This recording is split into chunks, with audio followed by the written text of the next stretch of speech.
Hey guys, so this is a special vacation edition of the Shade Report, and we had to talk about the new Kakao Talk messages that came out to the public regarding the battle between New Jeans creator Min Hee-jin and her parent company, HYBE. If you've been following so far, you know that there is currently an injunction underway that was filed by Min Hee-jin. All of that technical stuff basically means is that she wants to block HYBE from firing her on May 31st. And so we had two rounds. On the 17th, we had the first hearing where the court collected evidence submitted by both sides and their arguments, both sides, and also some petitions, which are essentially just statements by people who support either side.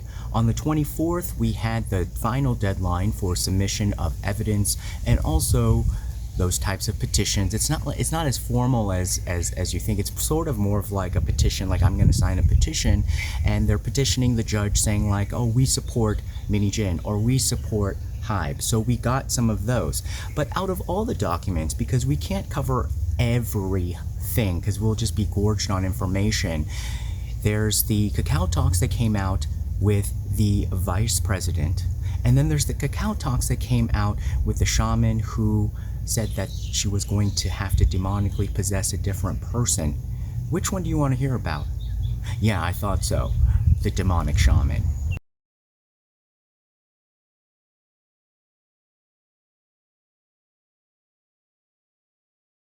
So where does this new data come from? It comes from Kakao Talk messages between Min Hee-jin and her shaman. Where did they come from? Where did these messages come from? And can we trust the validity of it?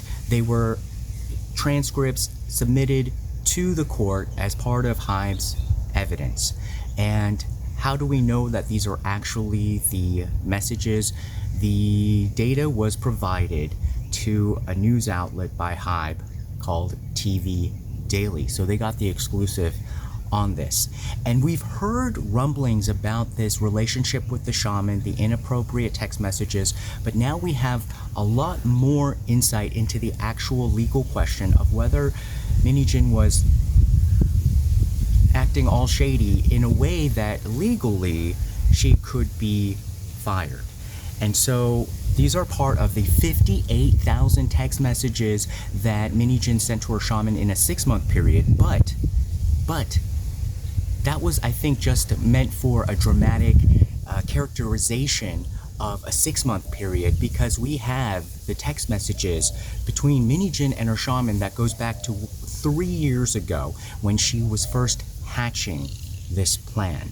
And a lot of the information that we've gotten from Min Hee-jin, like all of the trumped up things, I always kind of related it to like her trying to create an appetizer as the main meal and just kind of stretch out something that is sparse. She doesn't have a lot, whereas HYBE, unfortunately, has way too much evidence against Min Hee-jin, so it's hard for the public to keep up.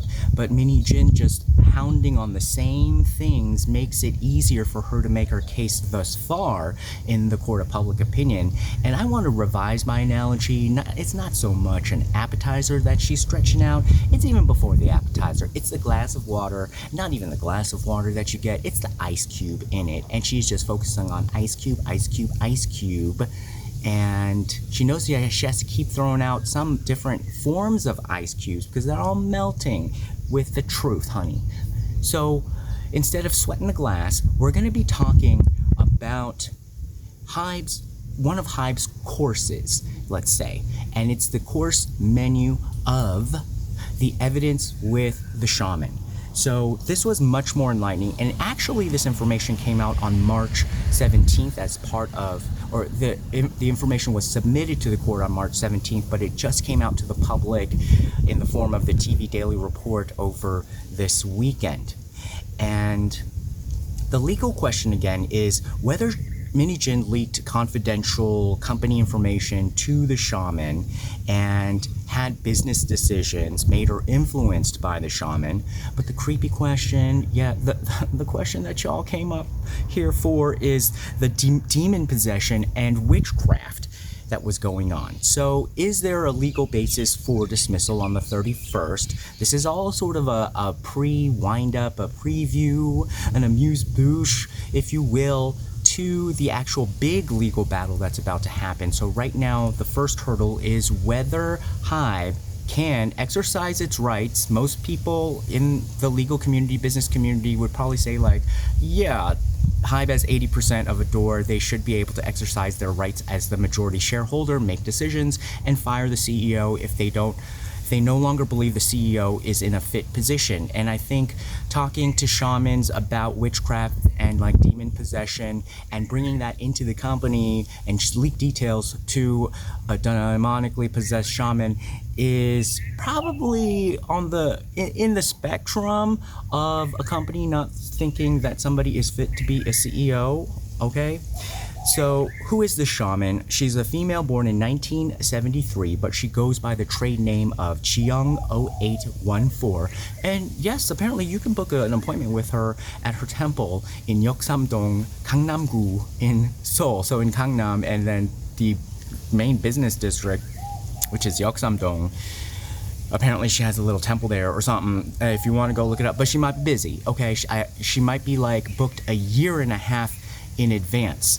And I think that is very apropos to the information that I'm about to share with you a little bit later. But let's first go back to 3 years ago when Min Hee-jin came into HYBE as the corporate branding officer. This was way before New Jeans, way before she had her own sub-label, but already she was hatching a plot to create ADOR. And in the text messages from 3 years ago, she says that, oh, you know, making my own company is a bit of a waste. And the shaman says, well, you're going to be able to have your own company through an acquisition or basically stealing this company from HYBE in 3 years. That's now in 2024. So the timing matches up perfectly. And Min Hee-jin says, yeah, I want it. And then the shaman said, don't do a repeat like SM. So we don't know exactly what that repeat was. So it sounds shady to me. It sounds all sorts of shady. It sounds like she might have tried to pull a stunt or two over at SM. And so we need more information on what she meant by don't make it a repeat of SM. But we got to end BTS starting now. So starting in 2021, they were hatching plots to take down BTS. This was even before she formed New Jeans. And so she said that, yeah, in 3 years, you're going to be able to steal your company. And she says, yeah, I want it.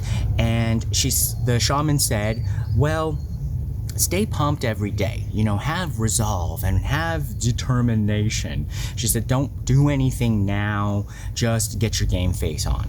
So Min Hee-jin said, okay, but in the meantime, I'm going to finalize my own label, ADOR, and I will push Source Music aside, which is in the Korean another way of saying I'm going to step on Source Music.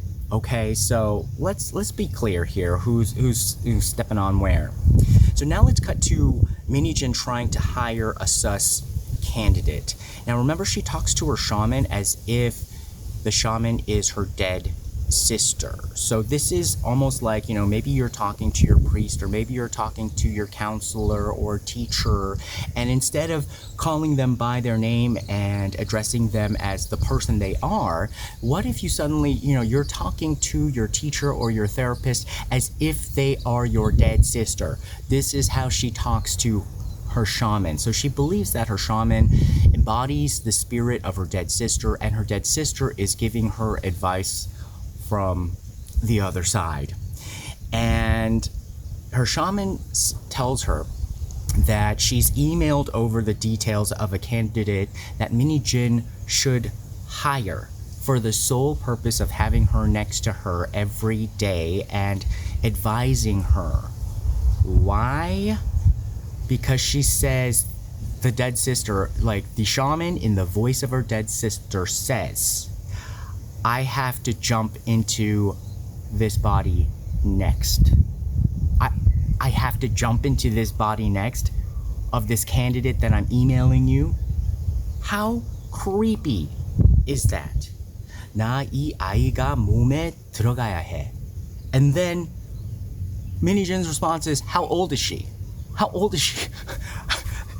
Okay, I don't know about you. So this goes to show how deeply entrenched these conversations were. Because if anybody said that, like message you back saying like, okay, well, I gotta jump into this body next, and then your response is not like, what? It's just like, oh, how old is she? Okay, so what, why probably is because like this shaman is probably like, now really popular and really busy. She's booked a year and a half out. She has no time for all these messages like every hour, every minute, every day from Min Hee-jin. And then trying to, conjure up her dead sister, when she's probably conjuring up other, people's dead relatives to give advice from the grave. And so she says like, okay, hire this person, hire this girl for your team. And then Min Hee-jin asks, how old is she? And the shaman says, 32 years old. And Min Hee-jin said that, or the shaman said that, okay, well, my plan is to have somebody next to you so that they can help you out, but just until next year. See, I think she's looking at her appointment book saying like, okay, I am so busy until next year. So, let me outsource this. Let me outsource this, sister demonic possession to some girl I found. And then let's have her go like as a sham candidate into the company. So Min Hee-jin said, but where am I going to use her? And she literally said, the word use. And she said, let me think about it. Will she get along with the rest of her team, like the rest of the team at ADOR? And the shaman said, yes. So HYBE does have records of this exact person going through the interview process to come into ADOR, and she made it to the final rounds, but then apparently she accepted a job offer elsewhere. So I guess her dead sister didn't want to work at ADOR. She wanted to work somewhere else. So she got another job. So that's so crazy. Okay, now we're cutting to a text message between the shaman and Min Hee-jin.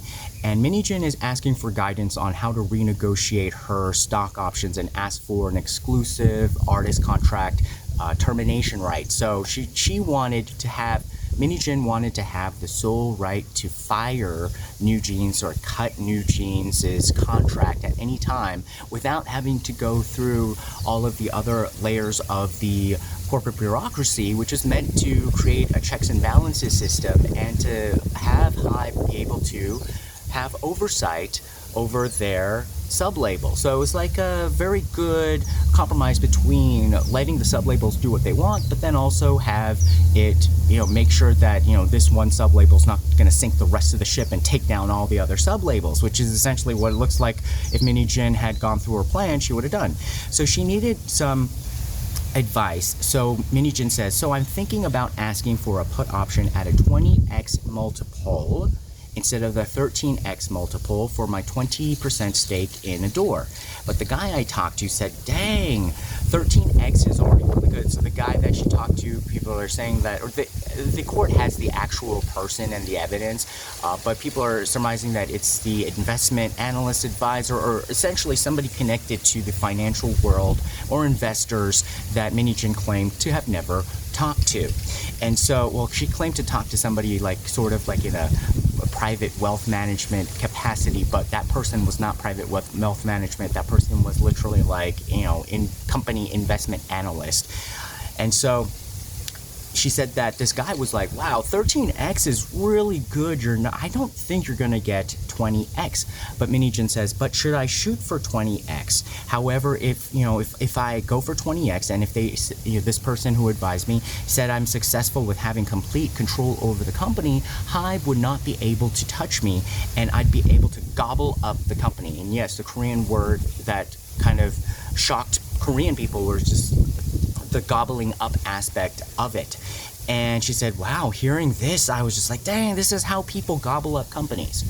Yeah, that's where her conscience is, her moral compass. And then she said, so, because this is a long message, because she loved the long messages, which is probably why the shaman was trying to outsource her dead sister's advice. So she said the negotiation plan is this. Number 1, steal the girl group, New Jeans. And number 2, get a 20x multiples. With these two foundations, I think I can wrap things up. What do you think? The shaman said, not going to be easy. So the shaman was a little bit hesitant for her to go for such a huge target. And Min Hee-jin said, right? Yeah, out of the two, I need to give up one of these conditions, right? Like, as a compromise. This is how her mind works. She's going to say, like, do I shoot you once or shoot you twice? Maybe I should give up one as a compromise. And then the shaman said, yeah, I think that's necessary. And then Min Hee-jin says, which one do you think I should compromise on? The shaman said, the 20x multiple. But in the end, of course, we know now that Min Hee-jin went for both. She did not listen to the spirit of her dead sister. So I don't know if this actually gives somewhat of like a product placement to Min Hee-jin's shaman, but Min Hee-jin's shaman did really have the right advice. Although at the same time, I don't think HYBE would have given her the exclusive ability to cancel artist contracts as well. So yeah, in the end, I wouldn't recommend booking an appointment with this shaman because, geez, it seems like her MO is having, saying like, oh, I'm talking to the spirits of your ancestors and they have such good advice. They can tell you how to succeed in life and, let me inhabit them and then, fork over lots and lots and lots of money. So what do you guys think? Do you think that she actually thought that this would work because she had such a confident goal-setting operation because she was listening to her dead sister? You literally, legitimately believe that it sounds like she really believed that her dead sister was talking to her and giving her advice, corporate advice. But in any event, because it's not really a question of witchcraft and talking to your dead sister in court, what we do see from this is that a person who is outside the company that has no business in hearing a lot of these details in the corporate management of ADOR and how it affects HYBE had access to a lot of data that she shouldn't have, and that she was guiding decision making that she shouldn't have been doing. And just on this aspect, I think there are definitely grounds for dismissal as the CEO. Next video, we can go over her conversations with her CEO or her vice president and how they were really hatching more specific subplots in creating this smear campaign against HYBE, among many other detrimental activities, and how they actually did get started on implementing it. So yes, a lot of the I'll call them brainwashed people, the brainwashed people who still believe in Min Hee-jin, saying like, oh, well, HYBE has no evidence. No, you just haven't seen the evidence that they have. And so we're seeing bits and pieces of it being released from their filings to the court. All right, guys, put your comments below. Remember to like, share, and subscribe, and we'll see you again next time. Bye-bye.